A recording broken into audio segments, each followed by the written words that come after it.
Dalam biografi Steve Jobs, beberapa ya, diketahui bahwa setelah keluar dari Apple, Jobs mendirikan sebuah perusahaan komputer lagi, Next.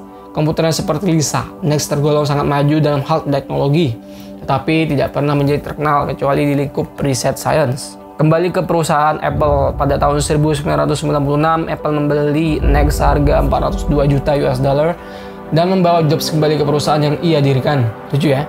Dia mendirikan, keluar, kemudian ditarik lagi oleh perusahaannya sendiri.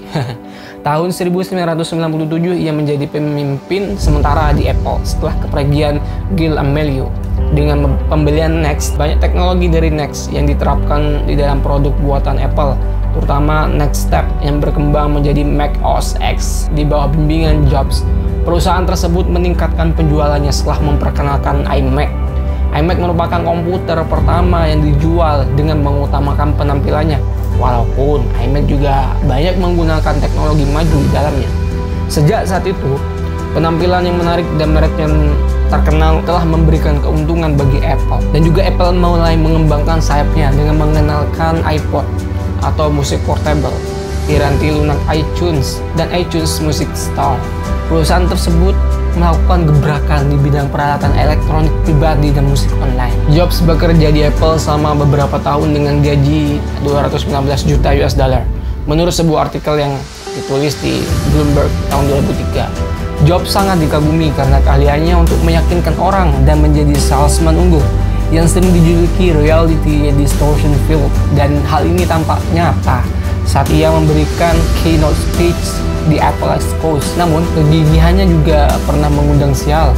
Kekerasan kepalanya, ya, keras kepalanya gitu ya, mungkin telah menyebabkan Apple kehilangan kesempatan emas untuk menjadi pemimpin di bidang komputer pribadi. Keengganannya untuk membiarkan perusahaan lain membuat komputer yang kompatibel dengan Macintosh mengakibatkan Apple harus menelan kekalahan dalam merebut pengguna komputer yang ada. Perusahaan piranti keras dan lunak akhirnya memutuskan untuk mengadopsi platform IBM PC yang menggunakan sistem operasi buatan Microsoft. Microsoft kemudian juga mengejar ketinggalannya dari Apple dengan mengembangkan antamuka pengguna grafis buatan mereka sendiri, Microsoft Windows. Nah, bicara tentang Steve Jobs bukan hanya berbicara tentang Apple, karena beliau juga mendirikan sebuah Pixar Studio. Pada tahun 1986, Jobs mendirikan bersama Edwin Catmull Pixar, yang mungkin sudah tahu ya, yang sering melihat film dan sebagainya, sebuah studio animasi komputer di Emeryville, California. Perusahaan ini didirikan ya dari apa yang dahulunya divisi grafik komputer milik Lucasfilm yang Jobs beli dari pendirinya, George Lucas, sebesar 10 juta US dollar. Satu dekade kemudian, Pixar berkembang menjadi terkenal dan berhasil dengan film terobosannya, Toy Story. Sejak saat itu, Pixar sudah membuahkan film-film yang memenangkan Academy Award, yaitu Finding Nemo dan The Incredible. Karena kepemimpinannya di Pixar dan juga ya kemapanannya waktu di Apple, Jobs dianggap oleh banyak pengamat industri hiburan salah satu calon pengganti Michael Eisner sebagai pemimpin The Walt Disney Company yang mendistribusikan dan mendanai film-film buatan Pixar.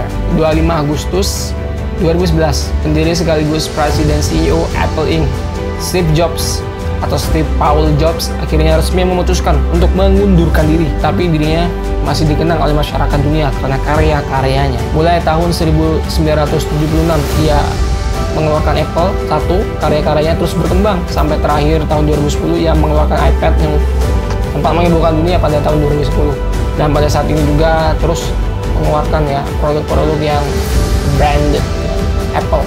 Steve Jobs wafat. Ya, mungkin inilah akhir-akhir dari Steve Jobs. Meninggal pada usia 56 tahun setelah bergulat dengan kanker pankreas yang telah menggerogoti tubuhnya selama beberapa tahun terakhir. Berita Steve Jobs meninggal ini diumumkan oleh pimpinan Apple pada Rabu malam 5 Oktober 2011. Ikon lembah Silicon ini, Silicon Valley, ini dikenang atas jasanya menghibur dunia dengan iPod, iPhone, dan yang terakhir adalah iPad.